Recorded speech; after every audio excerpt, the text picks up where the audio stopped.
Morning. Why don't you stand and worship with me? We're going to praise. Who breaks the power of sin and darkness? Whose love is mighty and so much stronger? The King of glory, the King above all kings.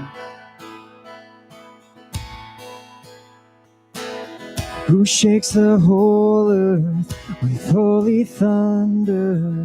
Who leaves us breathless in awe and wonder? The King of glory, the King above all kings.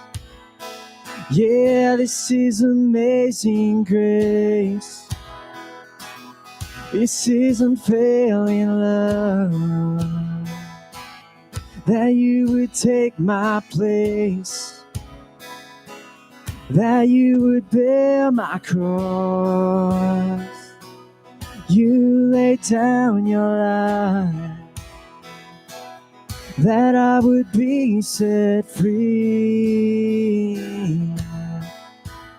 Oh, Jesus, I sing for all that you've done for me.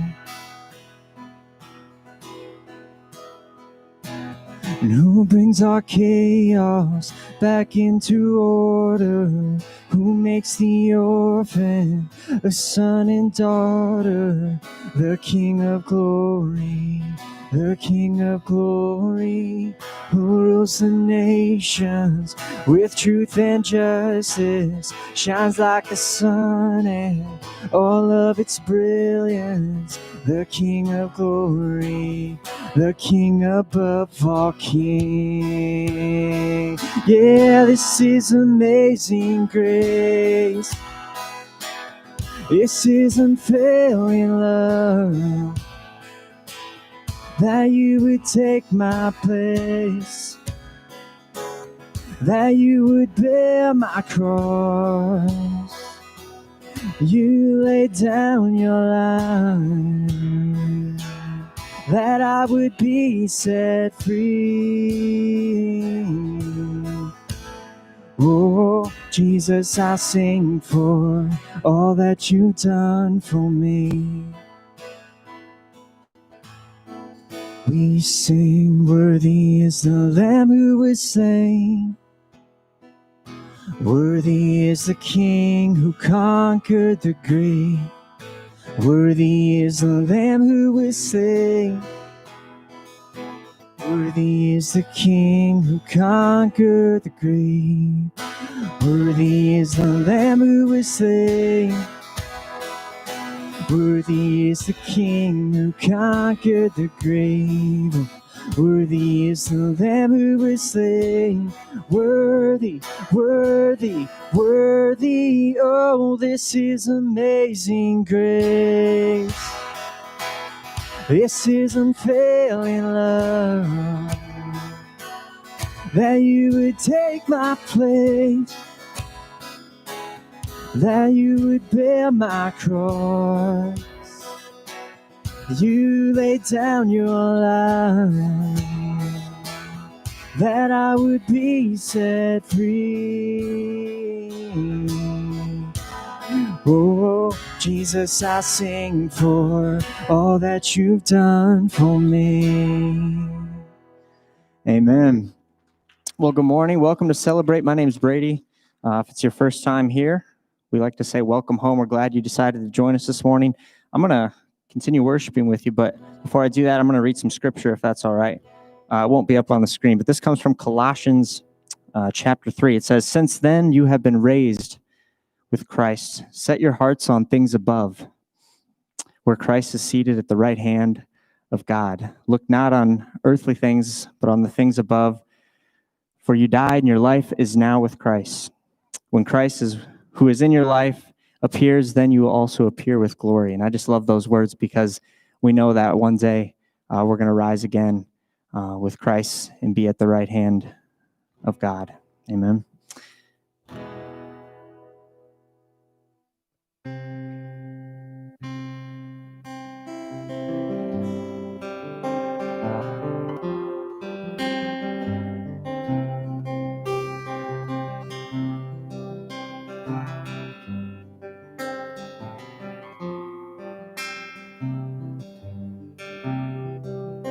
Come thou fount of every blessing, to my heart to sing thy grace. Streams of mercy never ceasing, call for songs of loudest praise. Teach me some melodious sonnet, sung by flaming tongues above. Praise the mountain fixed upon it, mount of God's redeeming love.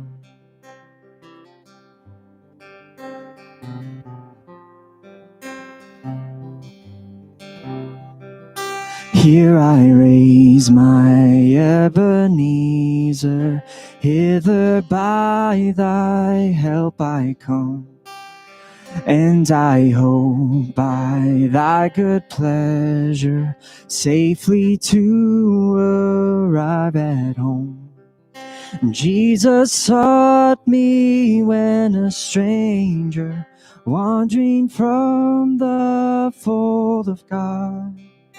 He to rescue me from danger interposed his precious blood.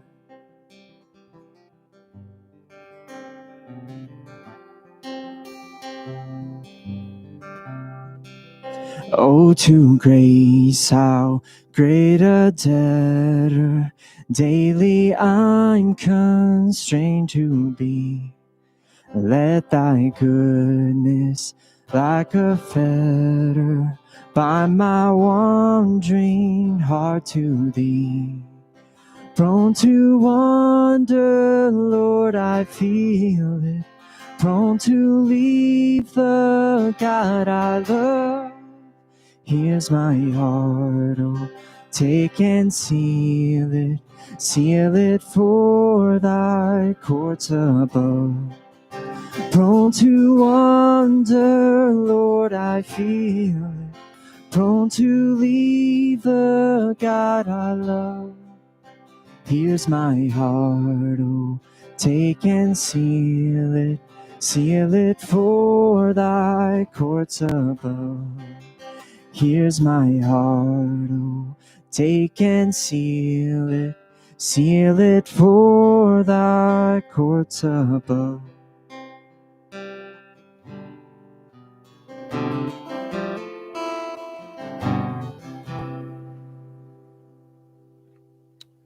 Amen. Amen. If it's your first time at Celebrate, I want to say welcome. We're glad that you're here. We're continuing a series called No Sacred Cows, and we're looking at really putting to death the things in our lives that get in our way of the relationship that we want to have with God. And I want to share with you a scripture that I believe is real important for us today, because it's throughout this series, but it gives us a picture of God's love from the beginning of the Bible to the end. John writes in chapter 1, he says, "For the law was given through Moses." Laws are important to God. Laws tell us about his person, his character, who he is, his holiness. Laws are important. The law was given through Moses. Grace and truth came through Jesus Christ. No one has ever seen God, but the one and only Son, who is himself God and is in closest relationship with the Father, has made him known to us. Here's why we can celebrate today. Because God, who is perfect, who is in holiness, has made himself known to us. Not only has he made himself known to us, giving us his law, he has also made himself approachable through sending his Son, full of grace and truth, to make it possible for you and I to have a relationship with God, and that's good news. In a world that needs laws, because we've all gone astray, we've all sinned and fallen short, we also need grace and truth, and that's who Jesus is. And as we continue to worship this morning, we're going to sing a song that you're probably familiar with, but it encapsulates what Jesus did for you and I. And as we worship this morning, I want you to reflect on the sacrifice of Jesus Christ and what it means for you and I and for all mankind. Jesus paid it all. I invite you to join. Sing.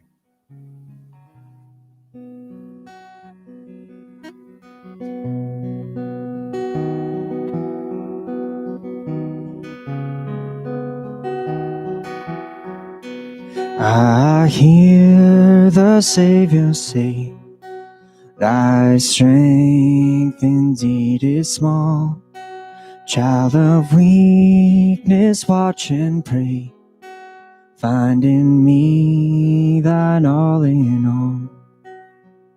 'Cause Jesus paid it all, and all to him I owe. Sin had left a crimson stain, he washed it white as snow.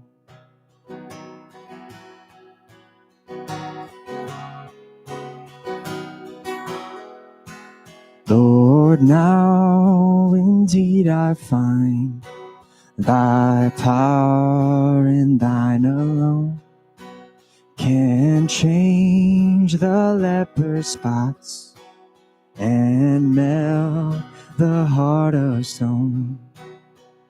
'Cause Jesus paid it all, and all to him I owe. Sin had left a crimson stain, he washed it white as snow.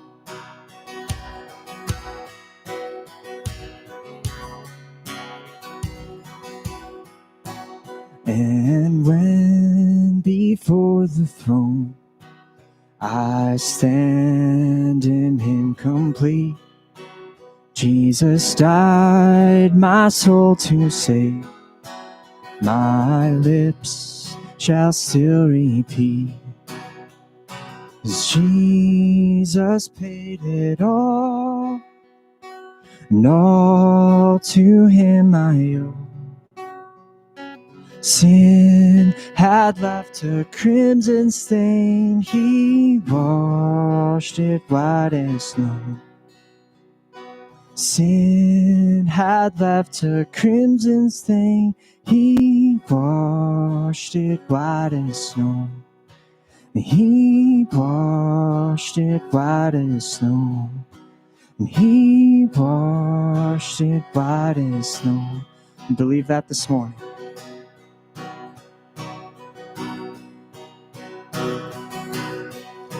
And oh, praise the one who paid my debt and raised this life up from the dead. Oh, praise the one who paid my debt and raised this life up from the dead. Oh, praise the one who paid my debt and raised this life up from the dead. Oh, praise the one who paid my debt and raised this life up from the dead.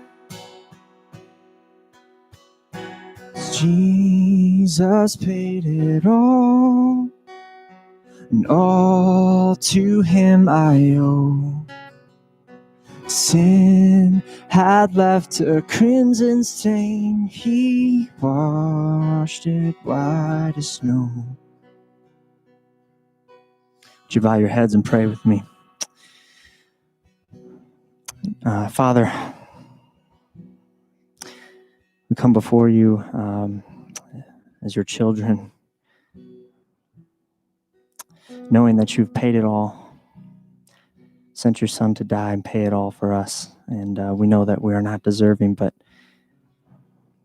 Lord, we ask that you would just be in this place as we hear from John, that you would speak through him, give him the words to say, and give us the ears to listen.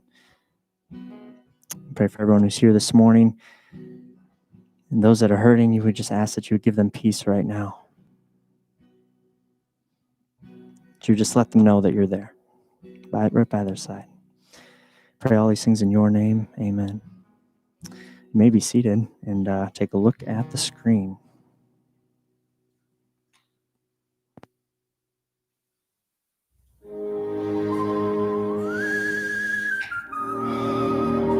I love me some coffee.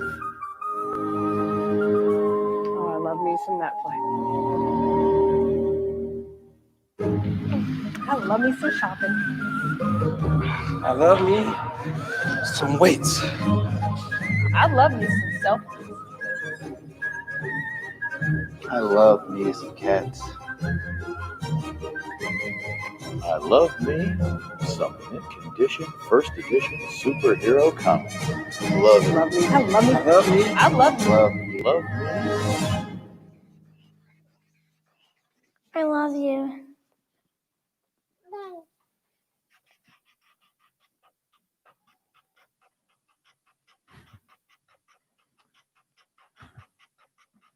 It's a good reminder, isn't it? I think that video pretty clearly communicates the world that we oftentimes live in. Loving yourself sometimes gets a really bad name. Sometimes I think it gets way too much attention, but we're in this series called No Sacred Cows. We're looking at the idols in our lives that get in the way of our relationship with God. And so as we look at this, we talked over the last couple of weeks about the cost of idols. We talked last week about the idol of money, and this week we're going to talk about the idol of me. Not me, but ourselves, and how we can get in the way of our relationship with God and others. How many of you have ever been guilty of getting in the way? Some of us. Okay, good. Much more than the first service. Like, I don't know, maybe they're holier and you guys are just more honest. I'm not sure. But thank you. I don't feel like the only one that sometimes get in the way. But what we're going to do is we're going to look at God's Word, Exodus chapter 32, which is where we've been for this whole series, and then also 2 Timothy chapter 3. We're going to look at two passages that somewhat bookend, in a way, this message that is throughout the Bible. And it's this message that our relationship with God can be thwarted many times by our own decisions and our own choices. So Exodus chapter 32, I just want to read this passage, and I want you to listen to a couple of these verses. Verse 3, it says, "So all the people," these are the people now at the bottom of the mountain. Moses is up at the top of the mountain receiving the law. Remember we read Moses brought the law. Well, the law was given to Moses by God. He's up there receiving the law, and the people are getting a little impatient. The people took off their earrings. They brought them to Aaron. He took what they had handed him and made it into an idol cast in the shape of a calf, fashioning it with a tool. Now, I don't know why he used a calf, but he did. And then they said, the people of Israel said, "These are your gods, Israel, who brought you up out of Egypt." See, the people of Israel they'd been through 400 years of captivity, of slavery in Israel. God's freed them. He got them through the Red Sea, wiped out the Egyptian army, fed them, and led them through the desert. And it's at this moment that they're kind of like, "God, hey, let's go. We need to keep moving." And when Aaron saw this, he built an altar in front of the calf and announced, "Tomorrow there will be a festival to the Lord." You see, Aaron went outside of God's will. God was communicating the law to Moses, who would communicate to the people, but Aaron got ahead of himself. He got wrapped up in what the people wanted rather than what God wanted. And this is an issue for Aaron. It's an issue for us today. Psalm 115, verse 8 says, "Those who make idols become like them, and so will those who trust in them." It's a caution that we get from God's word. It's also a caution we get from the church. Jan Lynn, who writes about the church, says this: "Everything in the Christian life, including family and certainly work and recreation, can become idolatrous if we are not careful." We need to be careful when it comes to killing the cows of idolatry in our lives. We have to be careful. We have to be intentional. Because idols will disappoint, they will frustrate, they will drain, fatigue, and catch this, they will also form us into an image other than what God intended. It's a big deal. It's a big deal, and we need to take it seriously. If you have your notes, I would invite you to take them out. If you don't have them, we have some in the back. I want to encourage you to take notes. We provide these so that you can write things down because I heard once that the shortest pencil is better than the longest memory. I just saw a couple spouses elbowing each other. Like, maybe you should start writing some of this stuff down. Like, here's what I'm saying. If it's not written, it's probably not going to happen. And so these notes, I share this simply as an opportunity for you to write down what you heard, because I'm going to say a lot of things over the next few moments. Not all of them are going to be worth remembering, but there might be one or two things that you might want to go, oh, I think God might have said something, you know. And so I want you to have this available. But here's the thing, if you're a guest and you've not been here, or if you're a guest and you're already thinking, well, maybe I'll never come back. I don't know what you're thinking, but if you never come back, I want you to hear one thing. Here it is. When we shape an idol, in other words, when we shape something for us to worship, that idol will eventually shape us. I want everybody to catch that because it's true. The idols that we shape eventually will shape us. They shaped Aaron, and they shaped the people of Israel. If you know the story, they actually not only shape him, they actually ingest it. Because Moses comes down from the mountain, and he is not happy. He is not happy. He actually takes this cow, he grinds it up, and he forces all the Israelite people to eat it. Or drink it, excuse me. It's quite a story. I encourage you to read it. But here's the question that I want to ask this week as we talk about the idol of me. What happens when we, you and I, fashion an idol in our own image?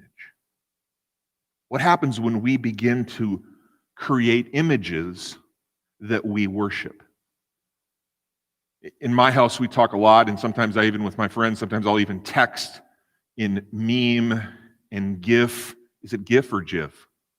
I don't know if we can settle that battle today, but somebody help me out here. GIF? Is that official? Okay. GIF, okay. Because it looks like GIF, but it's GIF, okay. But whatever they are, they're fun, right? Because it's more than a word, it's a picture. And a picture says what? 1,000 words. And so it's fun. I can say a lot. I can pack a lot of punch in one little picture, can't we? And it's why memes are so important, because you can pack a punch with an image. You can pack a punch. I really think it's why Instagram, why Snapchat, I think it's why these social media platforms are so popular. Because you can show someone a whole lot more, or you can show a whole lot more than you can type. And it's this natural evolution of us wanting to send a message. And that's what an idol does. It sends a message, it's an image. It's communicating a message. And these memes, they're so fun because they connect with our experiences and biases about ourselves. We were joking around before the service, before the first service. I was just having fun, and I was replaying some movie quotes it was actually from Saturday Night Live. We were just having fun, but I was replaying that because it's funny, and we can connect to it. We, as people, are fascinated with perpetuating and promoting, nurturing images that in some ways represent us, but in many ways misrepresent us. We like to promote a certain image. It's what idolatry is all about. It's about an image. It's about a golden calf. It's about something that we want to send a message. We obsess about our image, and we objectify the images of others. You probably already know this, but I'm going to state the obvious. That's what pornography is. It's what pornography is. It's an image being portrayed that is not reality. If you have any doubt about the unbelievable devastation of idolatry, just ask someone who's experienced the unbelievable heartache of pornography. Because it takes the image that God created and it objectifies it. We're not. This isn't a message about pornography, but it is a message about idolatry. And at the core, the sin of pornography is it's idolatrous. Because it takes something that God intended to be good and amazing, and it objectifies it for our pleasure. Men, I want to talk to you for a second. When you, like Aaron, take the image that God's given you and you objectify it, you're literally taking matters into your own hands. And I don't mean that to be funny. But you're taking the image and you're getting pleasure out of what God intended to be a relationship. You're taking a shortcut, and it's idolatry. Pornography is a big deal, not because of the reasons we sometimes think. It's a big issue because it skews the image that God created. It's a horrible thing.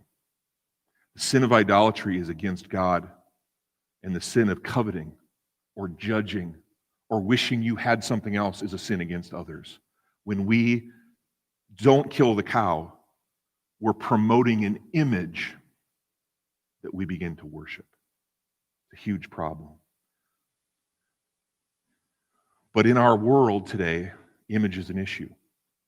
It's an issue for me, and I just want to be vulnerable. I've had over the last several months, when I went through my COVID experience, I was quarantined for 10 days. And that was legit quarantine. Like, my wife wouldn't even let me come out of the room. Like, I love my wife, but she was very, very clear. We will bring you food. You don't come out to us. And we got it done. But I spent 10 days in a room by myself, and I was like, you kind of start to think about like life choices, and you start thinking about like, what do I want to be when I grow up type stuff when you're locked in a room for 10 days. And one of the things I realized was like, I need to get out more. Like, I need to go do stuff. And so I called an old friend of mine. He's a great friend of mine for a long time, and he's a hunter. And I was like, hey, can I go hunting with you? He's like, sure.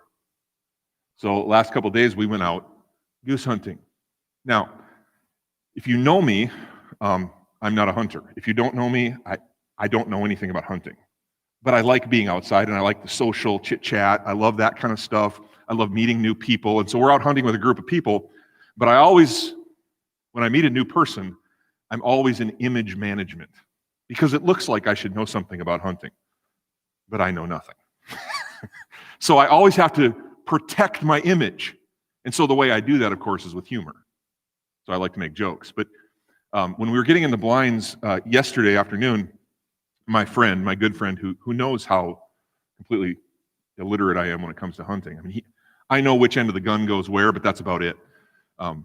He says, John, now when I say kill, okay, you're going to sit up and we're going to shoot. Okay, so you shoot right in front of you, but I got to tell you, the guy on your right and the guy on your left, they're cold-blooded goose killers. So there's a possibility you won't get a shot. But I want you to, take a shot if you got one. I was like, okay, all right, okay. No pressure, thanks a lot. Like, so in my mind, I'm thinking, okay, image. These guys are studs. I'm like this, noob. And so I'm laying there, and I'm thinking through my mind, because sitting up out of that blind, that's enough of a project for me. Like a sit-up is, I'm good at sit-ups. But when you're holding something, and my knees are out flat, I can't, it's harder to sit up, okay? And you can kind of take that for what it is, but and these geese are flying in, and he goes, okay, kill him. I'm like, all right. So I sit up, get my gun up, and by the time this happens, all these guns are going off everywhere, and I'm kind of like, oh, jeepers. And then I look, and all the birds are falling straight to the ground. And so what did I say? After all the birds are on the ground, I'm like, hey, good shooting, guys. I didn't even pull the trigger. It was awesome. But they don't know, because they were so busy killing. They don't know. But so, I'm riding their coattails. It's great. So my kids asked me, Dad, how'd it go? I was like, well, kids, we're going to be able to eat for another week. Your dad, right? Because it's about image, right? We quickly move there, don't we?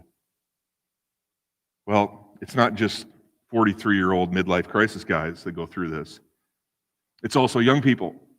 Here's some statistics. Do you know that 60% of high school seniors, when they're filling out their college entrance exam, 60% of high school seniors viewed themselves as above average in athletic ability? 60%, get it? I mean, it's like somebody's got to be wrong. 60% of high school seniors rated themselves in the top 10% of all students in their ability to get along with others. 60% rated themselves in the top 10. And then catch this, 25% of those students, 25% of the 60% rated themselves in the top 1% of getting along with others. Okay? You catch where we're headed with this? We don't have a real accurate image of ourselves, and we're very concerned about projecting the right image. We want to get the scholarship. We want to be considered something that maybe we aren't. We put this image out there. 70% of high school seniors rated themselves as above average in leadership ability. Okay? It's crazy. Here's my favorite part, though. 94% of college faculty rated themselves as being above average compared to their professional colleagues. So this issue of idolatry and our image protecting isn't something that just happens for young adults. It actually gets worse the older you get. And maybe you can relate. This idea of image is important for us. And what idolatry is when we focus on the exterior shell and we neglect the interior self. That's what an idol is. It's a picture meant to make us feel. It's a picture meant to bolster our image. And it's focused on the exterior, not the interior. Now, and I want to share this disclaimer because we're going to talk about the idea of self-love and loving ourselves. And I want you to know this is not a message about not taking care of yourself. Self-care is very important. Self-help, I believe, is very important. So many people are into self-sabotage. You need to care for yourself. We are to love our neighbor as what? As ourselves. Like God commands us to love and care for ourselves. We're created in His image. We should care for ourselves. But idolatry comes when self-awareness turns into self-loathing, and we expect ourselves to be perfect. This is not a message about self-care. That's a whole other topic. This is a message about putting ourselves and making our image something that we want others to worship and ourselves. And there's a thin line here, and the line of determining between self-care and self-worship is going to require some help. It's going to require something called wisdom. And fortunately for us, James tells us that God gives wisdom to those who ask for it. So if you need some wisdom, you need to ask God for it. Because here's a life hack that we can all use. I want you to turn to somebody that you're sitting next to, or if you're sitting by yourself, turn to somebody that's sitting by themselves, okay? If you're here today, here's a little life hack, okay? You're going to need help. So turn to somebody and say, you need help. You need help. Okay. Okay, now tell me, I need help. You need help. I need help too. Yeah. Okay. So just, you can smile. Here's a little life hack. You're going to need help. You're going to need help. That doesn't mean that you shouldn't work hard and try to become competent. Competence and cooperation are two separate topics. Okay? God's given you all gifts. There's stuff you can do, and there's stuff only you can do. But you're going to need help. We're in this together. That's why we have the church. Church just means group of people. It means gathering of people. We need each other. Turn to somebody right now and say, I need you. I need you. I need you. Okay? Turn to somebody and tell them that. It's important that we practice this because it's not that easy. We laugh about it now, but it's hard to admit that we need help. But we need help. And that's what I want to offer today. And so from God's word, we're going to look at some clues that might give you an idea that you might be struggling with this whole idea of idolatry. And the way I want to do and set that up is by reading Paul's words to Timothy at the end of Paul's life and the end of his ministry. Literally, Exodus 32 is Moses getting the word of God, getting the law of God from him directly. And Paul now, who was a prophet of God, who was an apostle of the gospel, he's literally at the end of his life passing on to Timothy the things that he's learned. And here's what he says in 2 Timothy chapter 3. He says, you should know this. Okay, heads up, he's saying. Listen up. Newsflash.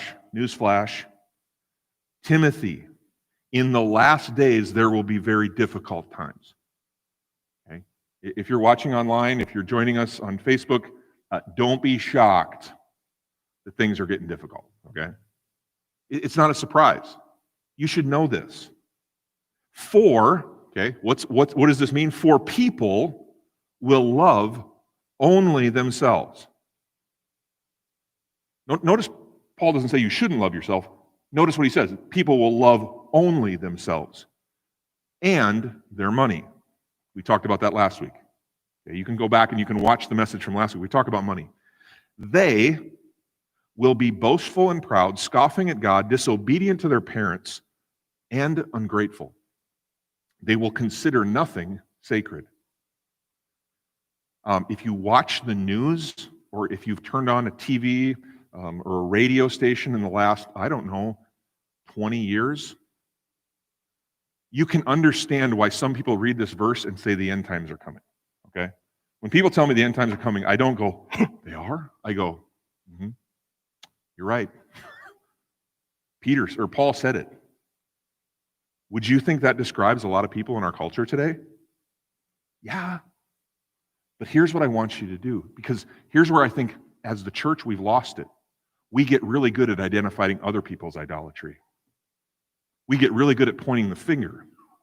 I heard a story this week about someone who smeared somebody on social media. I heard about this and I thought to myself, I wonder if they knew the whole story. Guess what? They didn't. See, we get really good and self-righteous as Christians a lot of times of identifying the idolatry in other people. Well, look at those guys. And we do this. We point the finger. What I want to encourage you to do when it comes to the sacred cow of self-worship is we need to stop, time out, and we need to look, point the camera, reflect here at ourselves. And so here's what I want to do. I want to give you some clues that this might be an issue for you. Here's the first one. Self-love is more concerned about the applause of people than the approval of God. I know most everybody in this room has asked the question, well, how many people liked my post? Okay. The question is, I think we need to ask, did God like your post? If Jesus had a little, what do you call those, like a reaction thing, how would he react to your post? You need to ask that question before you post it. Okay? Seriously. This is like a life hack for a lot of us. Okay? Ask the question, would God like my post before you post it? Okay? Then you'll be less worried about who likes it after you post it. Okay? We're self-involved, we're self-loving, we're self-worshiping when we care more about people's applause than God's applause. That was Aaron's problem. Aaron was concerned about what the people thought rather than what God thought. Here's the second one. Self-love is impatient with God and other people, right? See one of those GIFs, like it's a little kid, he's sitting there, he's like, okay, hello, I'm waiting. Hey, I texted him 30 seconds ago, why hasn't he texted me back? Like, we get impatient with others. We get impatient with God. We're like, God, I prayed for you for a new job. When's it coming? I prayed for my son. I prayed for my daughter. And they still haven't come to church. We get impatient with God. We don't realize that God's doing something and he doesn't need our permission to do it. And he's going to do it on his timeline because God's outside of time. Time's not a concern to God. It is to us, but not to him. He sees the beginning from the end. He's the Alpha and the Omega. If we're self-loving, we forget that God's outside of time. Here's the third one. Self-love relies on our own human abilities. I saw, I thought, I felt. Anytime you're beginning all of your sentence with I, you've probably got a problem with idols. What does idol start with? Starts with I. What's the middle letter of sin? I. A lot of times, when we're telling I this, I that, me this, poor me, poor that, our focus isn't on God, it's on ourselves. It's not on the sacred one, the Savior. It's on the cow. It's on the sacred cow. That's what idolatry is. We rely on our abilities. Me, me, me. Here's the fourth one. Self-love practices rituals without relationships. Here's what that sounds like in our fellowship in the church. When somebody comes up and says, well, I really liked that sermon. Hey, Pastor, I liked what you had to say. Okay. Okay. Well, that's good. My question is, did it help? What did God say? I like that music. I like that service. I like that church. I like that person. I like how they treat me. I like how they make me feel. Do you catch what's happening here? Very quickly, it becomes all about us. And we create these images, we create these environments where everything is what we like. We surround ourselves with people we like. We choose certain activities, certain venues because of who's going to be there. And we want our image to be bolstered by, kind of like I go hunting. Like when I go hunting, I'm sure I go with the good hunters, right? So we don't starve to death at our house. It's about image. That's self-love. We practice rituals without relationships. Here's the fifth one. Self-love cares more about your opinion than obeying God. If you've got an issue with idolatry, you're more concerned about expressing your opinion than living out His commands. You see, self-worship is all about your opinion. God worship is all about following His commands, obeying. So these are the clues. These are the heads ups. Okay? Maybe some of those apply, maybe some of them don't. But they're just things for us to think about. Here's two things as we close. These are the cures. What are the cures for idolatry? Because some of you might be saying, well, I struggle with this. How do I fix this? What do I need to do to fix my issues? How can I be helpful? There's two. And here's the first one. The first thing you need to do is be honest with yourself and God. You need to be honest. You need to be open. Not only with God, but you need to be open with others. One of the most important things that I do each week, and for me, it's not an option.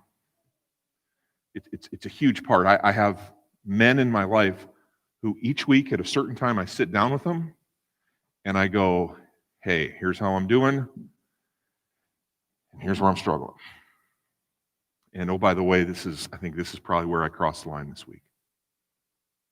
You know what they say to me? In each of these groups that I sit in, they go, in the name of Christ, you're forgiven. See, that's called confession. And it's one of the practices that I'm learning is most important for me as a pastor and as a father, as a husband, is I need to confess my sins. I need to be honest. And these guys know if I'm blowing smoke up their tailpipe. Okay? They'll call me out on it. And here's what I want to. I'm not saying that's because I'm the pastor. That's for all of us. I don't do that because I'm a pastor. I do that because I'm a human. And you and I need places where we can be honest with ourselves and be honest before God, because let's admit something. We're really good at lying to ourselves. We are. We create an image and we worship that image of who we are. It's an issue. Here's what Paul writes to the church in Rome. He says, for by grace given me, I say to every one of you. Okay. If you can hear me, okay, if you're watching, he's talking to you. He's talking to me. He's talking to all of us. Do not think of yourself more highly than you ought, but rather think of yourself with sober judgment. Okay? In accordance with the faith God has distributed to each of you. Be devoted to one another in love. Honor one another above yourselves. Here's what this is not saying. It's not saying that you have to be perfect. What it's saying is you have to see yourself how God sees you, by the faith God has given you. How much faith do you have? That's how you should see yourself. Don't be too hard on yourself, but realize you can't be too easy on yourself. What's God given you? Be devoted to other people. Be honest. Here's number 2. We love God by first thinking of others. How do we cure this? Number 1, we be honest with God and ourselves. Number 2, we actively love God by thinking of others first. Here's what Paul writes again in Philippians 2. He says, do nothing out of selfish ambition or vain conceit. In other words, remember, it's not about you. If you want to kill the cow of idolatry, you need to make sure that you are not acting for yourself, but rather, Paul writes, in humility, value others above yourself, not looking to your own interests, but each of you to the interests of the others. In your relationships with one another, have the same mindset as Christ Jesus. You see, Paul's calling us to something very beautiful here. The way we kill the cow, the way we move away from idolatry, is we make it about other people. Okay?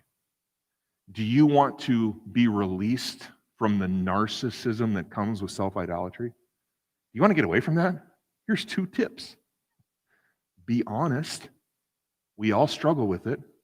If you think you don't have an idol problem, you're the only one probably that thinks that. Be honest. And then number 2, think about others. Love other people.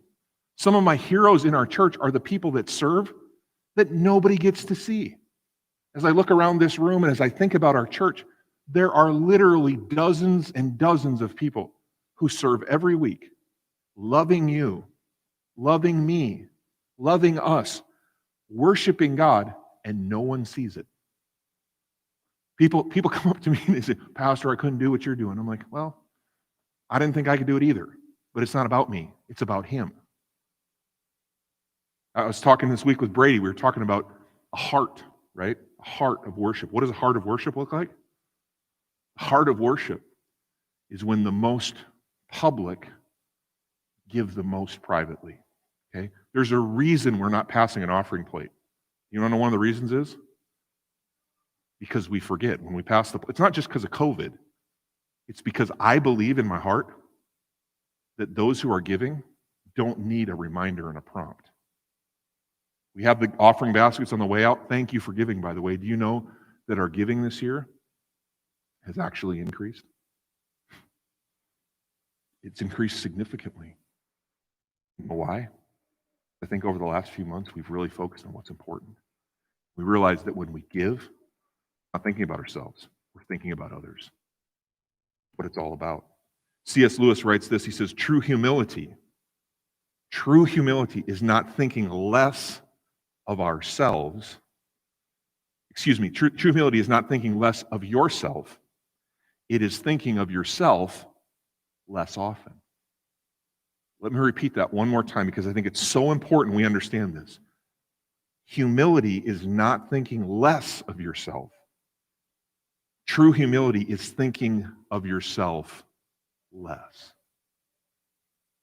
i.e., thinking more of others. Thinking more of others. It's ultimately an issue of the heart. And as the church, I believe it's so important that we don't focus on the externals, on the visuals, on the idols that we can see, on the images that we're trying to project, which we all do. But it's most important that we examine the heart. And in order to do that, we're going to need some help. We're going to need the Holy Spirit. We're going to need Jesus. Here's an old hymn that I'm going to read as we prepare for communion. In a few moments, Brady's going to come up. He's going to play a song it's a perfect song for communion. But as we prepare to receive communion together, I want you to remember that you don't have to be a member at Celebrate Church. In fact, it can be your first time as long as you're a member of God's family. If you've placed your trust and faith in Jesus Christ, you're welcome to communion. But here's the exception that Scripture gives us. That we receive communion, not just because we've got our name written in the book of life, but because we've done the hard work of examining our hearts. And so as Brady's playing, I want each of us, with our eyes closed, to reflect, to think about the condition of our own hearts. Do we have anything against someone in our home, in our place of work, at school? As he's playing, I want you to think about that. And as he's playing, I want to read these words from an old song. And it's about the heart. It says this, I'd rather have Jesus than silver or gold. I'd rather be his than have riches untold. I'd rather have Jesus than houses or lands. I'd rather be led by his nail-pierced hands than to be a king of a vast domain or to be held in sin's dread sway. I'd rather have Jesus than anything this world affords today. I'd rather have Jesus than men's applause. I'd rather be faithful to his dear cause. I'd rather have Jesus than worldwide fame. I'd rather be true to his holy name. I want to invite you over the next few moments just to close your eyes, to listen to the words, to reflect. In a moment, the team is going to come and they will offer the elements. If you're ready to receive them, you can just take them. You don't have to get up. But in this moment, I want you to think. I want you to turn the lens of God's Holy Spirit, to turn it inward. Not outward, but inward. Where am I putting up walls? Where am I getting in the way of my relationship with you, God?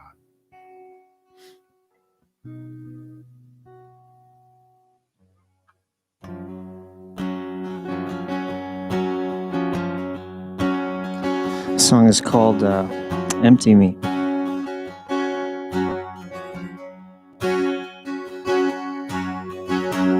Holy fire, burn away my desires for anything that is not of you and is of me.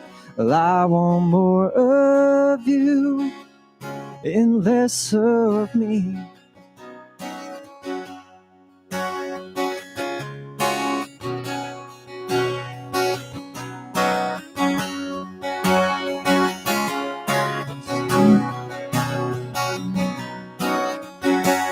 Holy fire, burn away my desire for anything that is not of you and is of me. I want more of you and less of me. Empty me and empty me and fill, won't you fill me with you, yeah. Holy fire, burn away my desire for anything that is not of you and is of me. Well, I want more of you and less of me, yeah. Empty me and empty me and fill, won't you fill me with you, with you. Empty me now. Well, I want more, I want more, I want more of you, Jesus. I want more, I want more. Oh,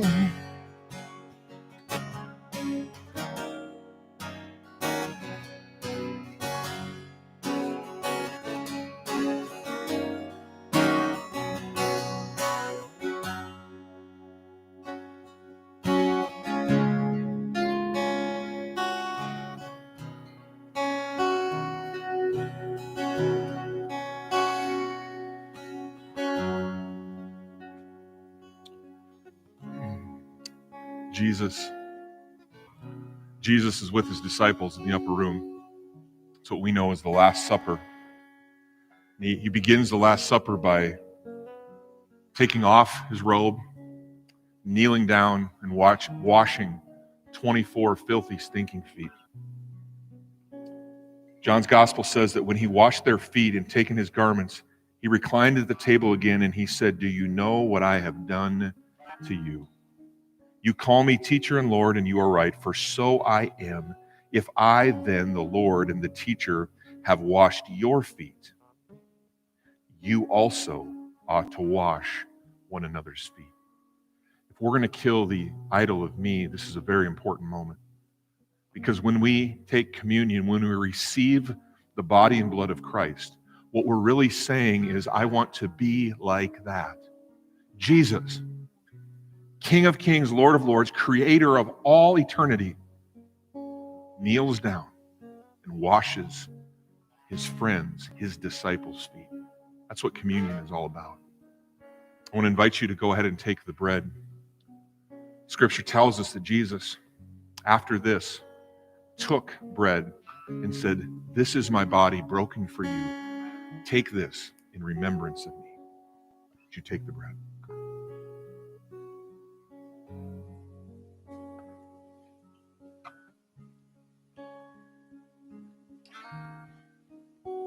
In the same manner, he took the cup.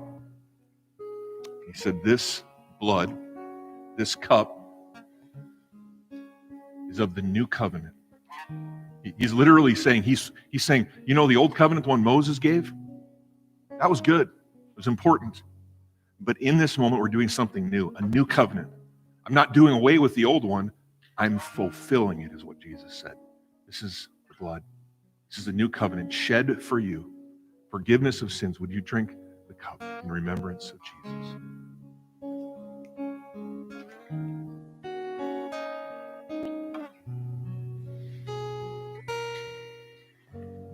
Father, we thank you. We remember today the gift of Jesus Christ. God, I pray that this wouldn't be a ritual that we just step through, but it would truly be a remembering of what Christ did and a remembering of his example, that our role is to go from this place as church begins, that the church is not only a gathering, it's also a scattering of your people. That as we go, we face persecution, we face criticism, we face circumstances, we face all kinds of doubt and insecurities, that in the face of that, we know that our leader, Jesus, our teacher, washed feet. God, help us to be a people, help us to be a church that's committed to this, committed to washing feet, committed to other people. That although we struggle and we're broken, we recognize that wholeness comes not in getting it figured out, but it comes in giving it away and blessing others. We want to be that kind of church. Father, we pray this now in the name of Jesus. Amen. Well, on your way out today, we are going to invite you, the cups you have, there's little baskets, you can drop those in. We'd also encourage you, our offering baskets are on the way out. If you have tithes or offerings to give, you can do that online as well as here in person. But I want to make sure that you guys know that we're going somewhere in 2021. 2021, we're going to really look at what does it mean to be the church. And one of the things that I know it means to be the church in Brandon is that we need to be about relationships. We need to be about community. I was talking with a friend of mine who has become actually a very good friend of mine, and he's on the city council here in Brandon. And I asked him, I said, Tim, what's Brandon need? Like, what's going on, man? Like, how can we help? You know what he told me? He said, we did a big study. It's called Empower Brandon. We spent lots of time and lots of energy on researching what does Brandon need. Do you know what it can get boiled down to? You know what Brandon needs? It's awesome to hear this. You know what he said? He goes, we need to have a sense of community. That's a hard jump. It's like, cool. We can help, right? We're the church. That's what we do. And so beginning on February 7th, Super Bowl Sunday, I know that's a big day for our world, but we're going to kick off a series called Unshakable. As we finish out this series, looking inside, Unshakable is going to help us look outside. And what does it mean to be the church? And one of the things it means to be the church is that we're going to focus on relationships. And so beginning in February, we're going to talk about this idea of a shaken and stirred Sunday night and Wednesday night gathering. Okay, so you guys have probably heard that question. I think it was James Bond that asked it, like shaken or stirred, right?